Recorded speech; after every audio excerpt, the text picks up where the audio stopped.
I want to make sure I screen share this time.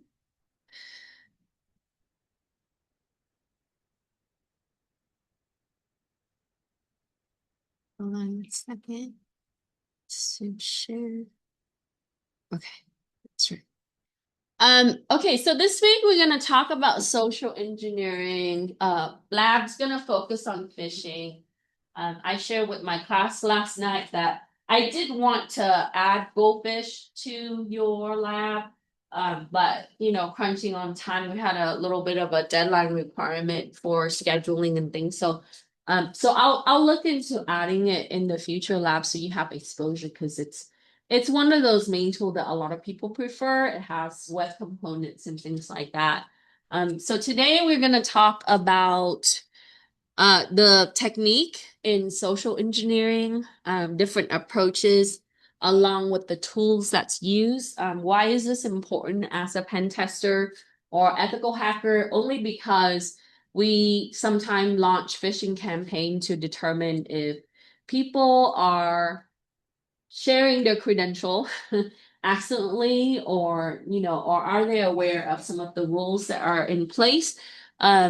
And then we want to be able to provide training, making sure that people are protecting their private information. So to start, it talks about pretexting in your notes. And so a lot of the time, social engineering is really about the trickery in using the human vulnerabilities, right?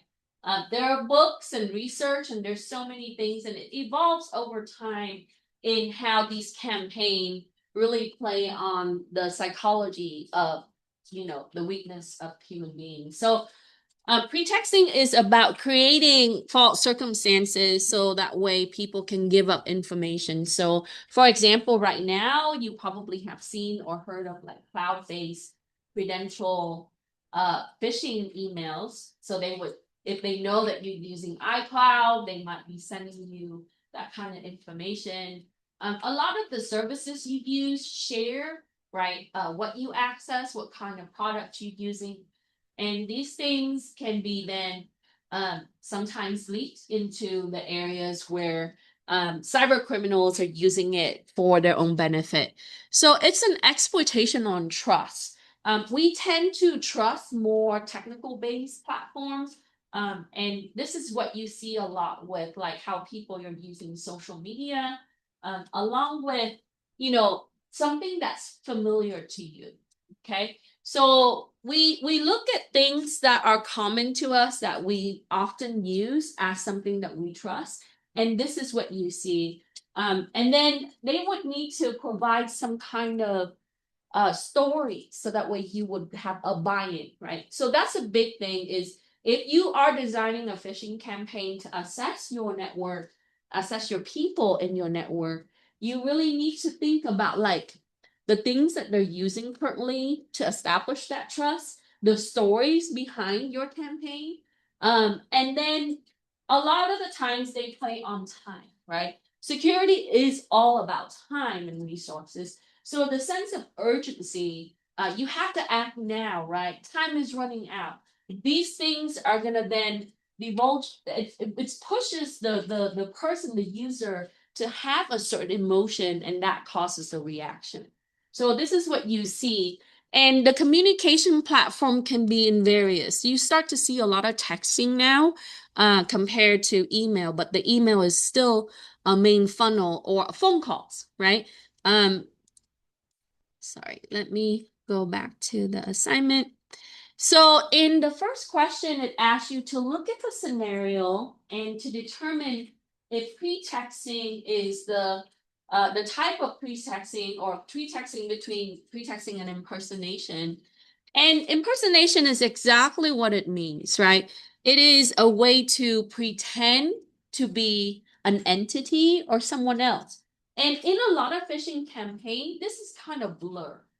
Typically, you see these two components combined to really build out, right, that trust. So for scenario A, an attacker contacts the user under the false pretense of an IT support specialist. And that is a lot of the times is the case. IT people fall for that sometimes, right? So that is a form of impersonation. In the second scenario, an attacker tricks the user by redirecting the user to a common website and prompts the user to enter password and bank account information. You also see this case quite a bit historically. This one is a pretexting because it is a scenario, right? It is a scenario that they put you in for the circumstance, and then you would then divulge your personal information because you believe in that circumstance. Okay. So they have to make sure that it causes an emotion for you to, number one, trust the website because it's common to you or it's familiar. Two, to look very real. So if you use a product like Goldfish, which is very common now, there's a way that you can take the template and lay out the website that would look realistic, right? So if you want to make a website for the bank, you probably can look at the bank website and then be able to use the HTML code and some of the scripts to be able to make it where they can input some kind of form for their credential and their bank account information. Now, on the other side, you want to educate your user, right? Even though it looks believable, question the URL, looking at things that can be falsified. Even though it's a logo, a lot of the banks, they would have like trusts and things that are incorporated to really validate their website. So those security components can really speak to, what's real and what's not. It is harder on the web app side. I started to see because web app, we minimize it so that way the mobile platform can be used. So a lot of like the typical web component might not be inlaid into certain pages or certain tabs. So sometimes the user gets buried into the tab, right? And then they started, filling out information as they go. And so sometimes you would see that happening as well. So in the case B, that's a pretext. For C, Angel receives a fake phone call from IRS. You see this a lot, right? Requesting payment for overdue tax. This is impersonation and pretexting. Two things are happening. IRS agent calling. They don't call. We know that, right? And if they call, likely that they don't call, period. So and if you have been working with the IRS and if you're requesting for them to call, then they will call. So impersonation happens here with the IRS agent, and then they have to put you into a scenario or a case where you owe tax. And for the people who are not aware of the phishing campaign, or the cyber criminals are doing this, they would fall for that. And then for D, an employee is tricked into downloading files that contains keylogger trojans or even ransomware in some cases, and that's the pretexting. So what's the main difference, right? Pretexting is really the story, the scenario, right? The events that they put you in, so that way it's believable. And then the impersonation is they would pretend to be a certain entity or an individual to be able to get you to do something. So that's typically happening with phishing and social engineering. So in pretexting attack, we mentioned that it has to be believable, right? The convincing story. So, but also what's trending? Like what's the current technology that everybody's into or that you're currently using? And sometimes the push in time, and this is what you see with marketing as well. Act now, right? So you can get 10% discount. And so sometimes you see that in phishing campaign, right? Like your cloud space is running out. Okay, you need to log in to renew your subscription. I started to see a lot of that. Okay. And so there's a sense of urgency. And it's really a way to compel someone to input their private information. Now, in the case that happens, you get a report. Let's say that you work in the IT department and users report to you that they did do this, right? Accidentally. They are not aware, right? So you would encourage them to update their password, use strong password policy, making sure that maybe they should go through training or education program to be more aware of the type of phishing campaigns or the technique that they use. So my former students, they worked on this for Colton School District, right? And one of the students or two students, they overlaid the website with HR logo and everything for the school district, and then they got the people to enter their information. So 60% of staff and faculty actually divulged their credential because they have never been through a lot of thorough training on that. And so based on that, the school district had re-geared, right, their emphasis in how they train their user. A lot of times they focus on how to use technology, but not focus on how to use technology and safely. And so what we need to think about in developing training. And so impersonation information is below that, right? It gives you additional information. Now, from a perspective of configuration, what can you do to really prevent this from hitting the user, interfacing the user?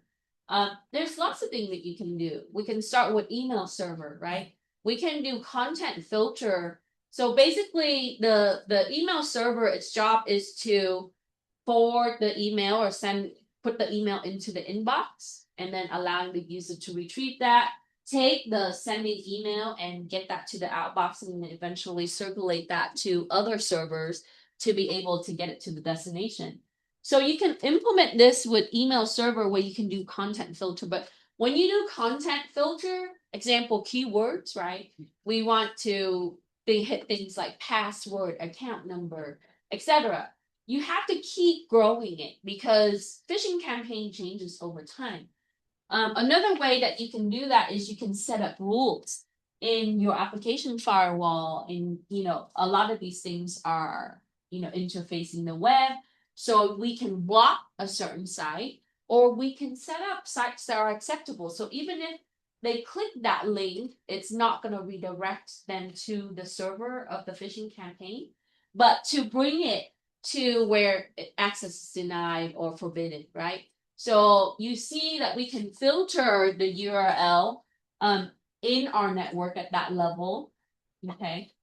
And then in some cases where you can implement encryption to really protect the data. So if they're asking for files or even, elements that would have private information, then you want to make sure that that is harder to access in plain text.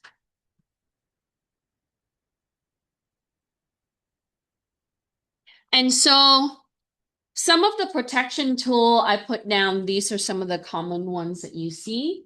Some of these, a lot of these require subscription or licenses, right? And then some of them are free. So if you use Cisco technology, you can go to secure email threat defense. Depending on, the current product that the company use, typically in a security suite or solution, let's say that your company buy a security solution from a vendor like Cloudflare or somebody that's also hosting your content and also managing the security component, they typically have an option or a feature for you to incorporate, but of course that is additional cost. So you need to really assess like your trend on the behavior of how your user is using their email, their text, bring your own devices to work, etc. And then to really select the appropriate option. But a lot of this you can see there are email protection because that's the main channel that's going to get distributed in phishing email. Okay. So I think we talked about the scenario, right? You can refer to page 1 from the notes to really distinguish between impersonation and pretexting. Make sure we know this for quiz exam. And also certification. Like if you're going to go for the Pen Test Plus, right, at the end of the semester or even during. And we talked about pretexting. So how can an organization reduce the risk, right? We talked about using training as a way to teach your user, right? Train your user to be aware. I think having the awareness level elevated is going to be better, and also teaching them how to use your technology more effectively. So what we can do is we can think about the issues that we have currently based on, the analysis of what's happening to each organization. So you're going to have different trend, right? Some organization is highly impacted by phishing campaign if they don't have awareness program, or their users are, maybe they're not knowledgeable in specific things about security. But I think now people use, smartphones and computer at home a lot more regularly compared to what you've seen uh, historically. So, but requiring security training periodically is always a plus. You want to have a refresh every so often. And by regulation, you must have security training to meet compliance in a lot of areas, right? So that means that the nurses, the doctors, the faculty, the staff, even the students sometimes. We talked about that here.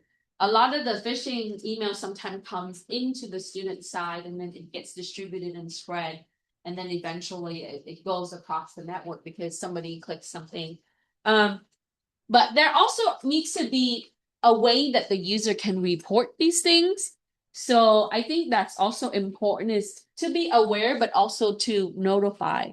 Um, I had worked with a client, and the way that they have the reporting is so cumbersome. Like you have to fill out a long form, and sometimes people don't have time for that, and then they don't want to divulge a lot of information about, themselves in that process. So I suggested that there should be an anonymous way to report. It should be like very simple, right? A simple way to really report the email, where's maybe, captures, copy and paste where it's coming from. And then from there, IT can pick it up. We can filter out, we can block that email from the sender. We can look at the content because everything exists on the server. And so I think having the techniques part is going to help people understand like the importance of it, the severity in the phishing campaign. But in a way where it's not too technical, because you're going to have people that, they're going to feel defeated if it's very technical. So designing these type of program, you kind of have to think about like the general population, your audience.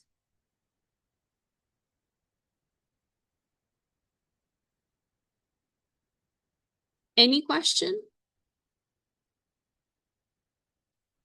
Okay, so it goes into specific area of phishing. We talked about phishing is a way where they can get you to do something with pretexting. They can impersonate someone, right? Um, and there are different approach in that.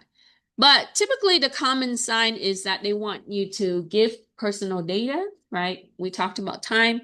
Um, so as as a professional, how can I just got this question asked when I did the presentation with the high school. One of the teachers had asked me, how can you tell if it's real or it's not? Because now it's kind of hard to determine, right? So I would, some of these are just a common sign. And this is also good for personal purposes too. Suspicious URL. I said if you are suspicious, don't click on it, right? There's always time to really rethink on your action. And then, if you think it's a threat, then you know you don't have to act upon it. You can just report it to spam. If it's a real entity that's sending you, likely that you're gonna get it again, right? So you know, in that way, you can also look for the common signs. A lot of the time, you might see grammatical errors, right? Like for example, I actually received one a few weeks ago, and it says iCloud. But little that they know, right? I'm an Android person. My family members use iCloud, but I might have bought Apple products for them, and somehow my marketing data had gone to these people, right? But the iCloud is spelled wrong. It's I space cloud, right? And as you know, if you use Apple product, it's iCloud together, right? So sometimes, and then the logo, even for Google Drive, they also sent me for Google Drive because they realized that, oh, maybe I can hit her with all of the cloud because she probably is a cloud user. Um, and then the Google logo is off. So those are some of the things that you can use to really distinguish what's real and what's not. Hover over the URL, you don't have to click on it, right? And then you can see. But in if you use Goldfish a lot of time or product to do phishing campaign to test, you can use like a certain server to be able to test, and in the URL it would show that it will be that server dots, you know, abc.com, etc. So they would use an extension of something that looks kind of real, and it in a lot of cases these servers don't exist very long, right? Because they are illegal on the cyber criminal side. Okay, so I'm gonna move three. Actually, let's move this up so you can get. Okay, so for 4, it says, how can you prevent impersonation attack? We want to verify the identity of who's requesting, right? Which company is requesting. You should teach the user and also tell yourself to be skeptical of what's unknown. If you don't know it, right, even though it looks really familiar, you should doubt it, right? So in security, it's about, and someone had told me earlier, like, after I listen to you, I'm always scared to do something, right? Yeah, act in paranoia mode, but at the same time, we should question everything because the legitimacy in a lot of things is now questionable. There's a lot of things that looks real, but it's not real, right? Especially in social engineering. So we should always question the unknown source. And then, you know, many companies would use multi-factor authentication, something you have, something you know, some who you are, right? Your characteristics. And so multi-factor kind of slow down some of this process, but it doesn't mean that it is 100% effective. Nothing is, right? Um, it is easy to override the multi-factor. There are many ways to do it. But at the same time, right, that's an extra step that these campaign has to incorporate. And sometimes, you know, if it takes extra effort, time, and resources, it will deter, right, certain groups from using additional technology, additional resources, right? Because they're really addressing the mass, based on, you know, how can I capitalize on this to be able to get people to access, and maybe 6 out of 10 might fall for it, right? The others, we don't care so much about it, right? So 60% success. Out of that, I can probably use either some of the credential or most of the credential, right? Or sell this type of information on the dark web. So they look at the return on investment on that because it's still a business strategy.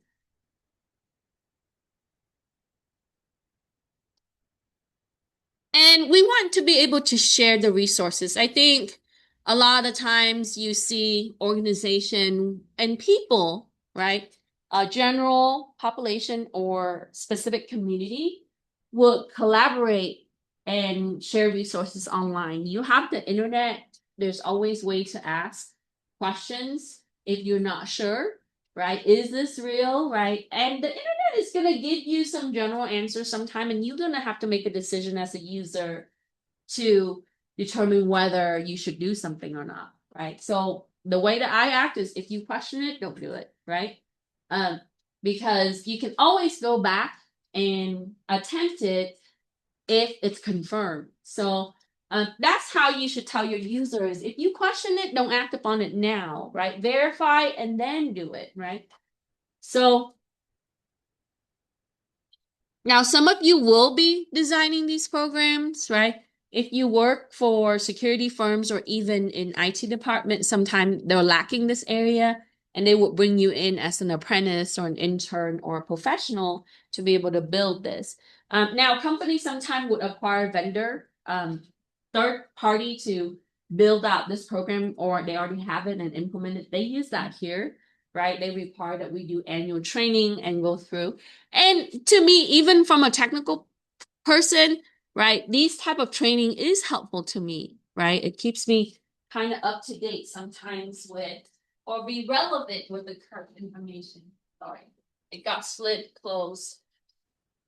Okay, so we talked about four. And the technical solutions that you can use to detect impersonation is you can, for advanced fraud, right? In banking systems, a lot of the things that they do in the back on the server ends, right? But there also is component, right, to notify the user if an entity is consistently using their business for fraudulent activity. And you see this with a lot of the mainstream bank, they would tell you falsifying checks, people might be contacting you. So you can notify your user of fraudulent activity or how to detect it, right? So having that knowledge is going to help your customer um, become less of a statistic to fall for these things. And that's important because when it becomes a statistic, then you're gonna have to, then they might contact you and be able to avoid a certain transaction. So it actually reduces the effort and the cost for the business if they have more of like the general notification awareness program for their clientele. Um, and then we talked about using security systems and components to be able to reduce the impersonation attempts. But importantly, if you look at network defense, right? Attack patterns, the traffic that's coming to your email server or your network is going to really speak to it. So if the network analyst, right, and the security analyst is doing their job, then we should be able to determine this anomaly, right, this event, okay? Also, when the user does click the link, right, it actually shows where that traffic coming from, which user, which system, right? And also it contains credential that they put into because that's a payload. So we would then have that information and we can also stop that at the network barrier. Okay.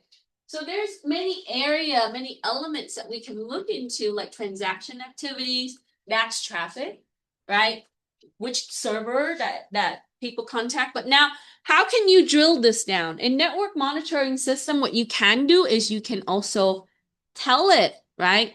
You can also check and tell it the pattern that you're looking for. So it's really depending on how you want to build your statistic. And then if notification system, so if you're using security appliance to monitor your network traffic, put in the rules that you want it to flag. It doesn't necessarily mean that you will block everything. You need to have it slow down so it notifies you so you can go back and verify, right? Should that traffic go through or not, right? We can block it before it leaves our router or a firewall. So now this is granular though. Okay.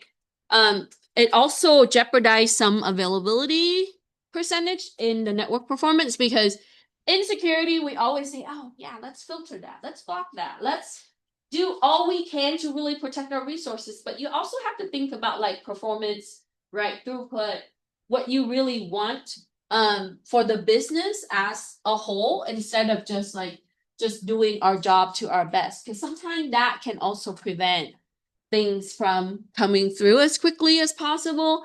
So it is a balance in that part, especially for the network side. Okay.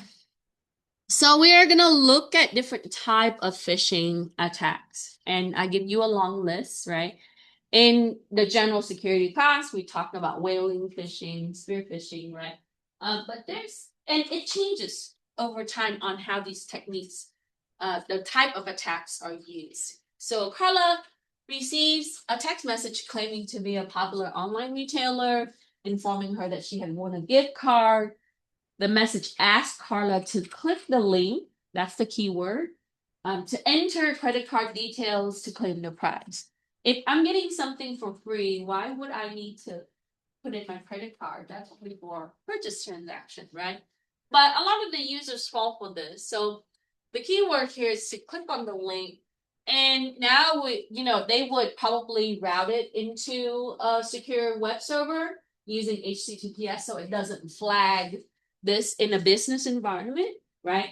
Because even if they host it on HTTP, browsers designed to notify you that you are using an unsafe website, and that causes the user to flag to say, wait a minute, that's unsafe website. I'm not going to put in my information, right?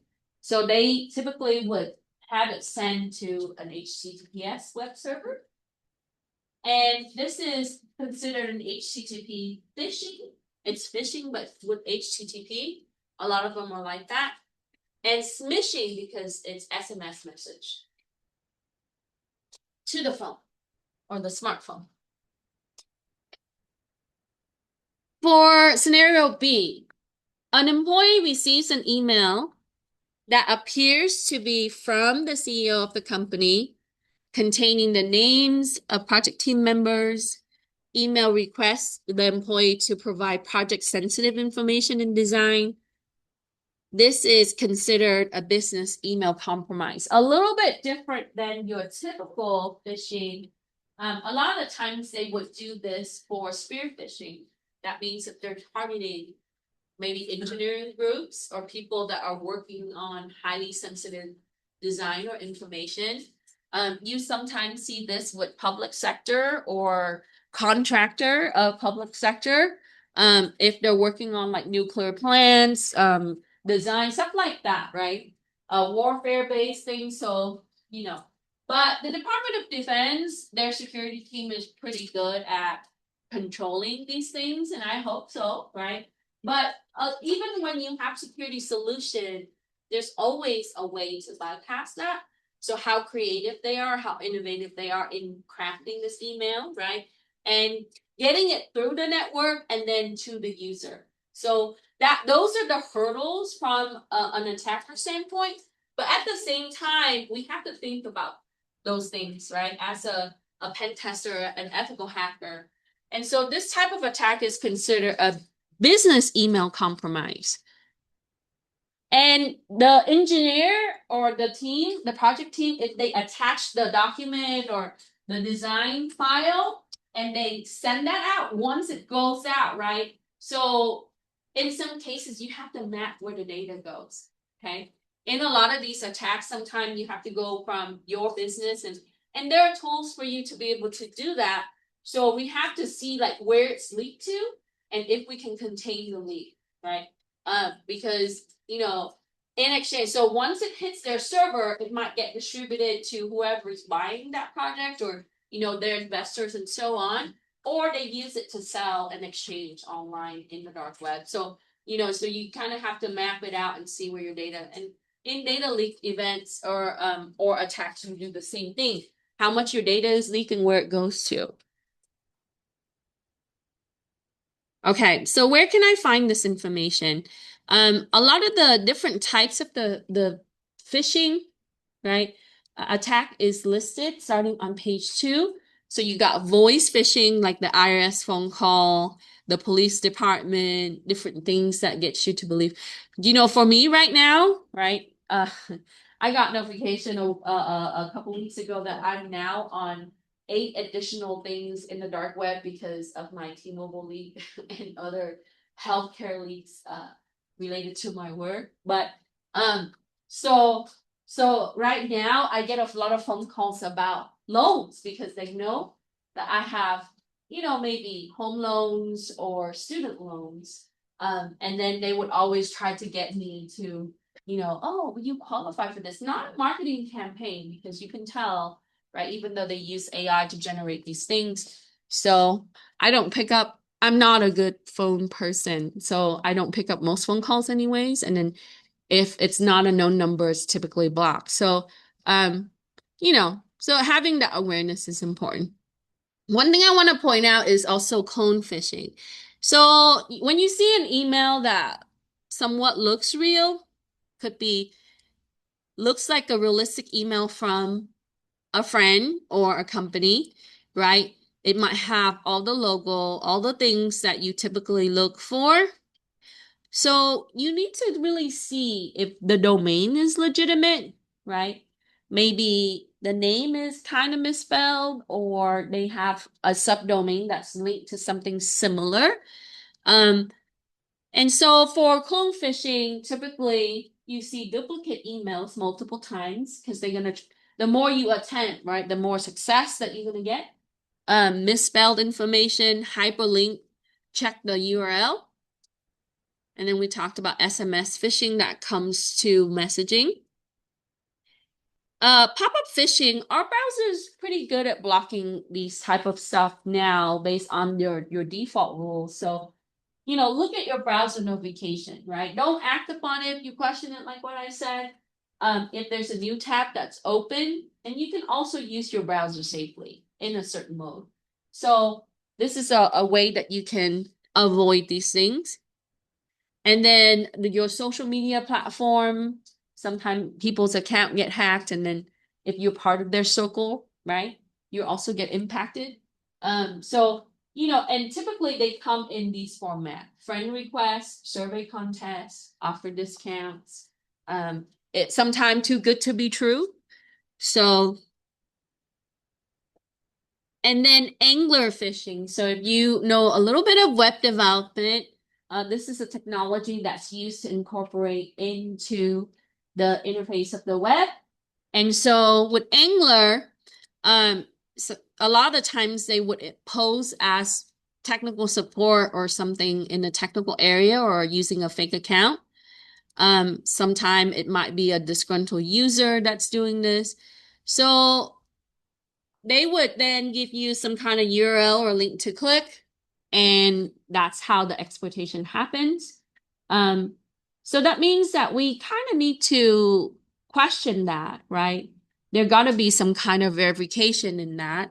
And so let's say that they know that you've been contacting tech support and they capitalize on that, right? So okay, off the record, um, one of my family members fell for phishing and um, with an investment company. So what they did was when they call, when you look at the number, it says that investment company name, but because your phone kind of cut out the details in that, so they call and they said that, oh, your account has been leaked. So can you please, give me the information so, I would reset your account. And this person did that, and they withdrew all the money from the investment account, right? And then went to the bank, realized it was too late. So sometimes they're very clever in doing this, right? So now for the evil twin attack, this is using Wi-Fi, and evil twin is typically a second access point or a Wi-Fi connection point that looks real, but it's not, right? So it gets the user to connect. Why so? Because that it can intercept. So if you can monitor the network and look at the payload and get the credential information, so can they, right? But they need to get you to connect to them, right? So when you're at the public area, for example, at the airport might have public Wi-Fi, and you shouldn't connect to it anyway if you have private information on your system or you're accessing websites that you would divulge information to, right? But a lot of people do. They connect because they are answering email for work or whatever it is, right? And they fail to look for legitimate in access point. So the evil twin attack is another level to phishing to get you to do certain things. So duplicate her Wi-Fi hotspot, right? And then you typically would see warnings. But sometimes your operating system or your application doesn't detect it as fast as possible. And then your image-based phishing, it would contain links to website that's on the image. They might entice you to look at something if they know that you're interested in that. So the things that you look for, of course, the embedded link in the image, right? Is it a spam-based email? And sometimes your call for action button is larger than usual to really market or entice you to do it. Okay, let me bring 6 down real quick. Okay, so let's go through. We talked about business compromise or email compromise. One receives a phone call from his bank asking him to provide bank account, credit card information for security updates. That's a voice phishing or known as a vishing with a V. Christina connects to one of the two identical wireless network names. She was redirected to her company's website login page. So that is an evil twin attack, right? They typically would keylog you. So how can I test this, right? They sell devices like Wi-Fi Pineapple for you to do that. It is an embedded system. It looks a lot like Kali Linux. You can have a terminal. The tools are equipped on Wi-Fi Pineapple to set up Evil Twin. Also run Wireshark or network monitoring tool. You have everything that you need to do an Evil Twin assessment. And then you can just bring in packages for domain phishing, right? That means that you would then take them to the login page. It could be real, right? Or it could be a fake website. And then once they type that in, every character they type was then going to stream to either a file, a server, some kind of repository storage that contains your credential, right? And so that's how evil twin phishing happens. How can social media phishing be detected? Okay. Friend requests that look suspicious. Messages containing suspicious links. Online discounts or unrealistic images or videos. Now, a lot of people are asking questions like, how can you tell with AI generation? Even with AI, I think you can tell if it's an AI generated video, right? And in this class, hopefully we'll be able to look at deepfake a little bit more, right? In the later session. And thinking about like how can you distinguish at the technical level? The analysis in that, there needs to be a little bit of effort because still AI is fairly new to a lot of companies and also people. But again, right, we have to really question the things that are coming to us. And having that doubt really buys you a little bit more time.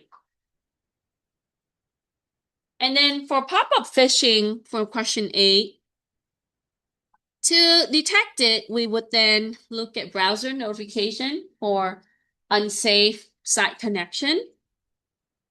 If there's a new tab that's open and load on additional content. And then urgency that's contained in the pop-up requesting for immediate action. Act now, right?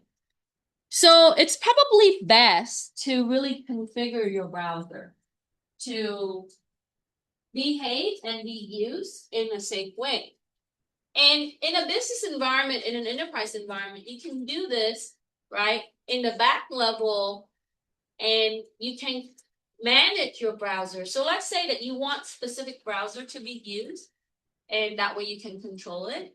And then you can configure that application, technically it's just an application of software, to behave a certain way. And then we can also block it at the network level. So there are many layers, right? And we talked about how we build out the layers for these things to really combat different areas of phishing and it's always changing.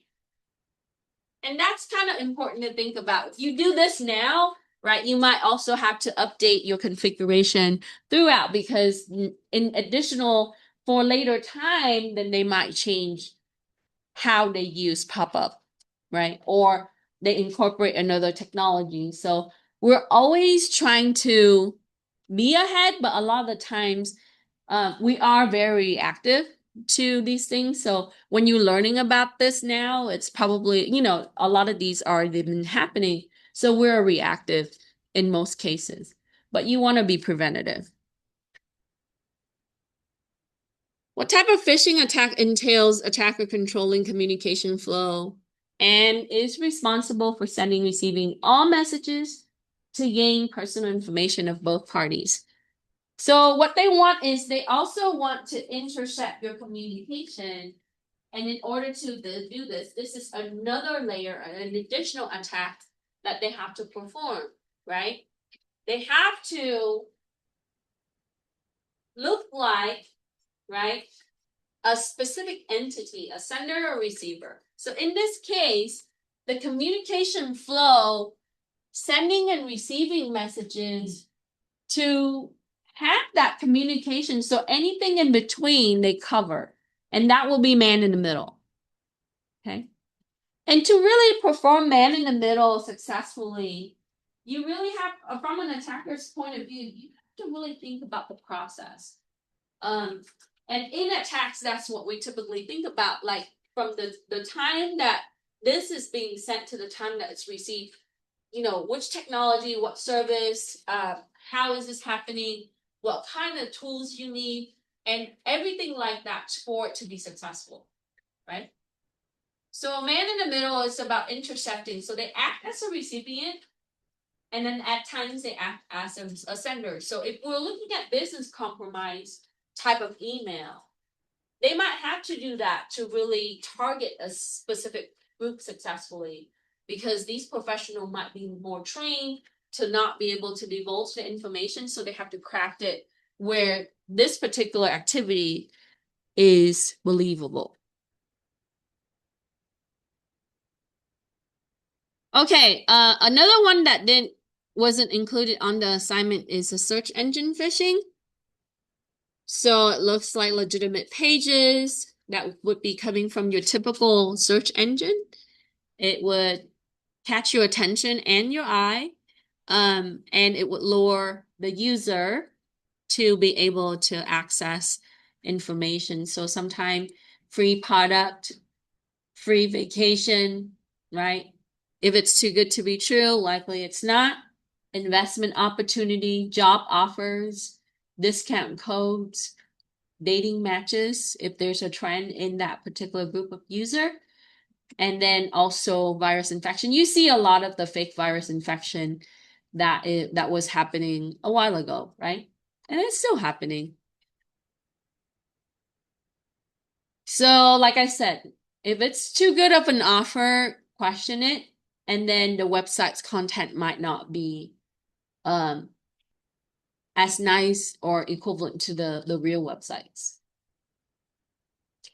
Now, your water hole, statistically, water hole is a lot more than what we liked, right? It is a way for them to place a website on the internet to get people to access it. This is a way that they can find weakness. Okay. So Waterhole is typically used for malware distribution, obtaining credential. When the user land on the web page, there might be, a Trojan that's acting in the back, right? They embed it, it activates the code. The user might not have to click anything to actually download. So they use different type of malware. Or in the case, they would beg the user to send email and it would be redirecting. So for this type of phishing, we want to look at a lot of the times it is browser based, it's web oriented. So security alerts, and then you need to do security testing, right? From a network level to the application level to determine if that's happening. So you look at your logs and then build it out based on that. Okay. And then we talked about man-in-the-middle phishing earlier, right?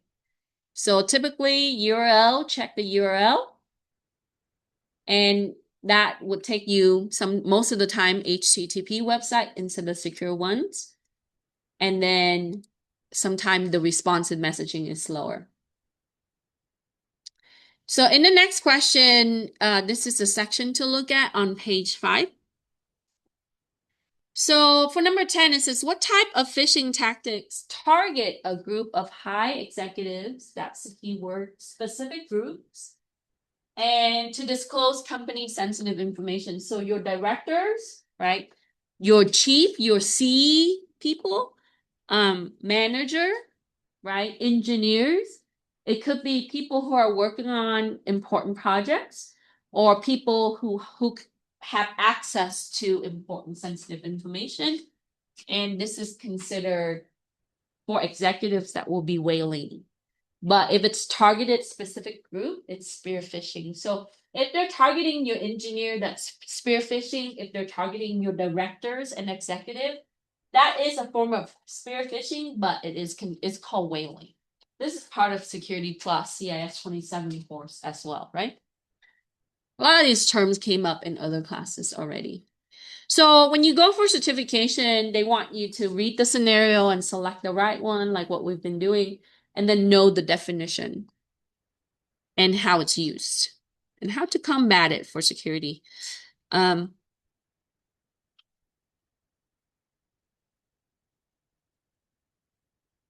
Rachel receives an email with an image attachment from an unknown sender who urges her to download the image on her computer. What type of phishing attack is used to target Rachel? What could be the consequences if Rachel downloads the image? So we talked about image-based and email phishing. It is coming in from email, and it is an image that she would need to download. Typically, you would see malware that is going to come down. Sometimes it's a Trojan, sometimes other things like ransomware. And ransomware is the worst case scenario because, once that hits the system, right, it's going to encrypt and lock the data. And it can spread very, very quickly. So if this happens, if she clicks the image and the malware is downloaded and activated, you need to physically disconnect, unplug the cable, right?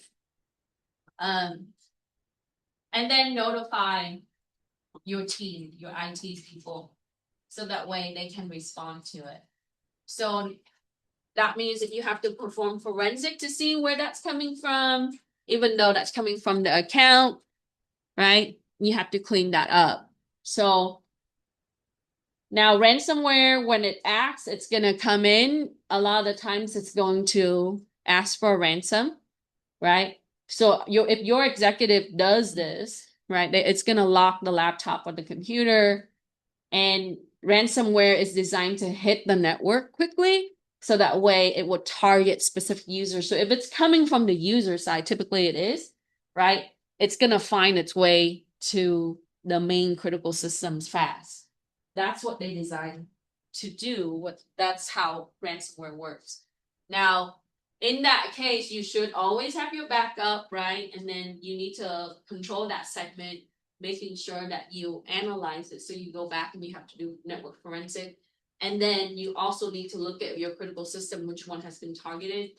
And then while that's being down, you have to put the other cluster up and you have to respond. So this one, it might be used to gather user data. That's typically a Trojan or a keylogger. And then for 12, how can we identify business email compromise attack? Sense of urgency in the email, please respond as soon as possible or respond within the next hour or 30 minutes. Unusual behaviors from the sender in the context. They might have signature lines and everything. If, an attacker, like I mentioned before, we learned that a successful attack is really a well-planned attack. So if an attacker is planning this type of activity, they have to really study, right? who is receiving, who is sending, who is accessing specific information to really target the individual in the communication process.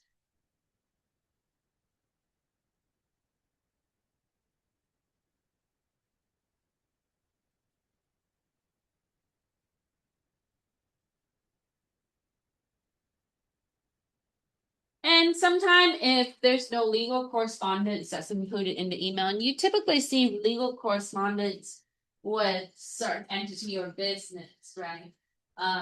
But not everybody incorporate that for the practice, so that might not be something that in existence for one company compared to the other. So so you just look for these signs sometime in combination or individual area. Any question?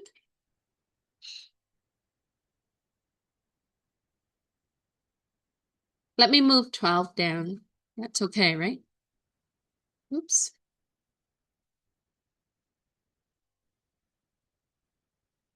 Okay. So for 13, it asks you what's the difference between website spoofing and domain spoofing. So in the following chapter, it talks about spoofing. Some of you are very familiar with this term, some of you are new to it, and that's okay, right? We talked about impersonation to pretend to be a certain individual or a certain business. Spoofing is simply that, but for the system. So your computer system would hold the identity of two areas. How it is identified to the other systems, which is the network, right? Even in itself. And the two addresses that you typically see is going to be your MAC address, your physical address that is given to your connection interface, whether it's wireless or physical cabling, right? Like your network adapter, your network interface card. The second area is your system name, right? So when you ping a server, you can ping it with an IP address because it exists in the network. And the IP address is used to get connection to the larger network, to leave your network area, right? I might have multiple segment, right? I might have a VLAN, a virtual local area network environment, treating it as an external network, connecting to other networks, and I have to route to it. So the router uses IP address to get these systems connected. Whereas the MAC address is used to really identify the system at the physical level. So for example, right? I'm sitting on the computer A, it has the MAC address A, right? That address is used by the switch because the switch brings the connection, the communication to my system from the router. So the router needs to pass it into the network, and the communication then will be picked up by the switch and get it to your house. So it's like when someone sends you a package, it first goes to the main post office in your zip code area. And then the mail person would then pick up your package and drive it to your home, right, to your street and your mailbox on your street or your home mailbox. Okay. So the switch is the mail delivery person, whereas the post office is your router. And the router uses the IP address, whereas the switch uses the physical address. All system is identified by extended identity by host or host name, right? So in the case of spoofing, they would then need to take on the IP address that is realistic to the network, that is assigned, right, in that network internally. If they're doing public servers, so then that will be the public IP. But typically they need to get their way into your network, right? Now, for domain spoofing, it is a process of website spoofing. We host website using DNS and web server.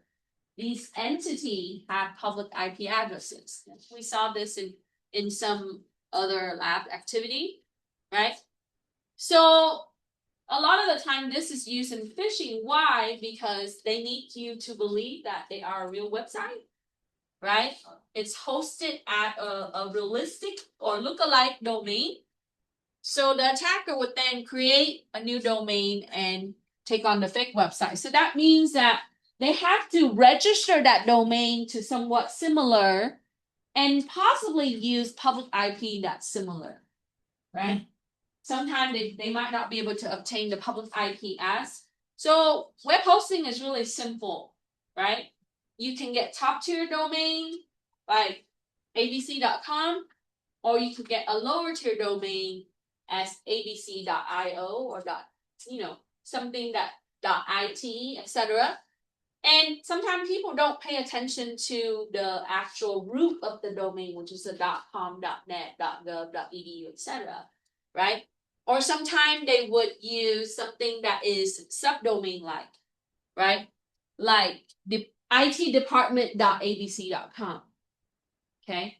But your company doesn't have that, right? Everybody's under abc.com. So what happens is when they spoof it, they want it to look real for phishing. Okay. So domain spoofing is just making a fake domain that looks like a real one. And again, take on addresses or your domain name. Your system is how it's identified. Okay, any question regarding this?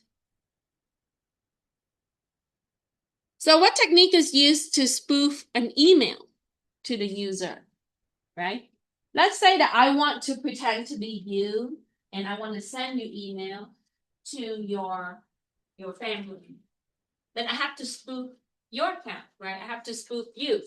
So the attacker would then try to hide the sender address in the display or make it look very close to what you typically have, okay? And from a business perspective, that is generally pretty easy to find. We have tools to be able to pull, right? We talked about Montego and some of the other tools last time, where it can pull email addresses from professional from social media websites or things that they have access to.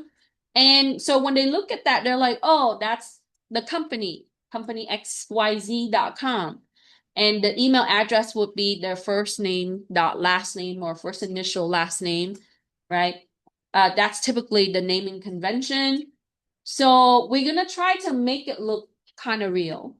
And in mailboxes, even your personal email, right? It shows the display. So for example, when you look at my email, I have my full email and then it would say Casey Wynn, right? Or Casey in my personal email. So what you see is you would see something that you recognize, and a lot of times people glance at it and say, "Oh, I believe that person. I trust it," and then I click on it, right? And so they would combine real legitimate domain, like what I said, with the business and also real name.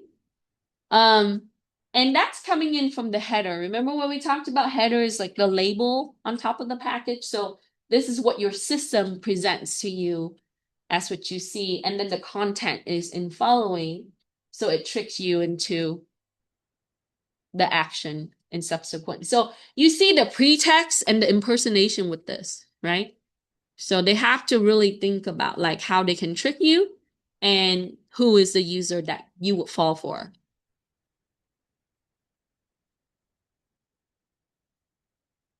Okay, so whaling is on page 5. We talked about that, right? This is compromise and spoofing is subsequent.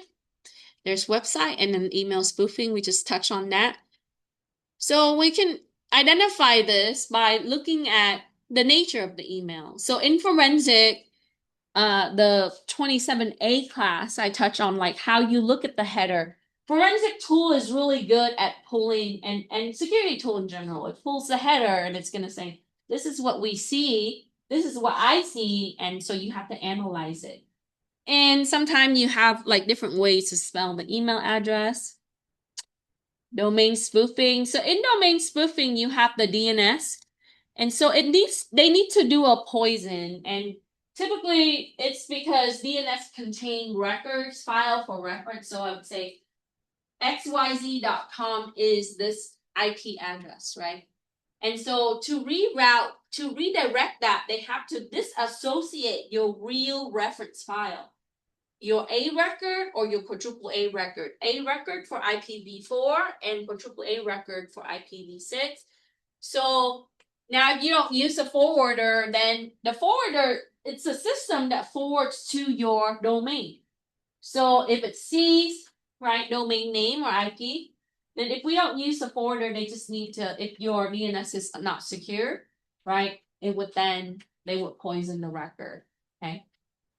So if the user goes to the domain, it sends it to their domain. It's a redirection with names and IP address. So you would see non-secure website error. We have a short lecture time this time, but for number 15, describe the common way to detect the DNS spoofing or pharming. Typically, that's a redirection.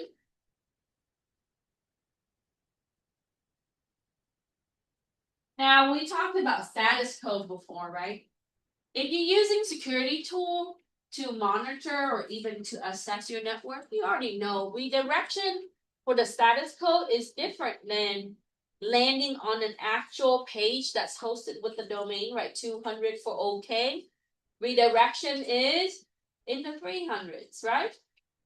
And then permanently move is later in the 300s. So when you look at security tool, it's going to tell you everything you need to know based on the header already. It's going to say, oh, it's getting redirected. So that should flag you right away and say, oh, something's happening in my domain, all right?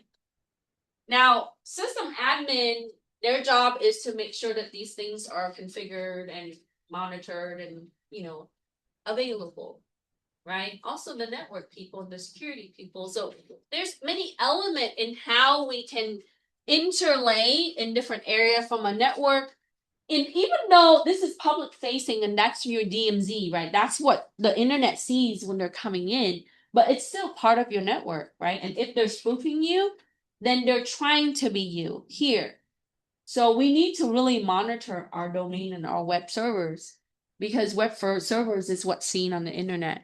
I just went over Shodan with my class last night for 41. You guys gonna see that later. I'm gonna put in a ticket to make sure Shodan's not filtered here, but it's a search engine that you can find everything that's connected to the internet from your IP cameras to your Google Nest to your server. A lot of the time, cloud servers and regular servers.